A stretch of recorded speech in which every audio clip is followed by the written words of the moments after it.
नमस्कार, मेरो नाम आयुष्मिका हो। म कक्षा 7 मा पढ्छु। मेरो विद्यालयको नाम श्री शिखर माध्यमिक विद्यालय रौनककोट अनेबदुरा डडेलधुरा हो। म आज कक्षामा बनाएको क्याल्कुलेटर गणित विषयको पूर्णाङ्क संख्या जोडमा कि यो क्लासमै बनाएको क्याल्कुलेटर देखाउन गइरहेको छु। अब पुराना दिनमा औँला गर्ने र हिसाब गर्ने दिन गए गाइस।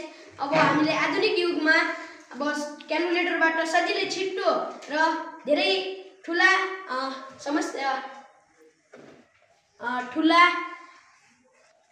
जोडहरूलाई सजिलै गर्न सक्छौं।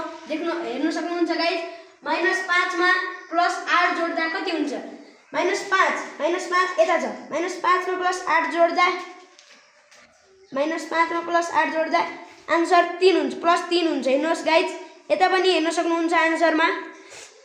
अनि हामीले यो बनाएको भिडियो मन पर्यो भने लाइक, शेयर, सब्स्क्राइब गरिदिनु होला गाइस। हस्त, धन्यवाद।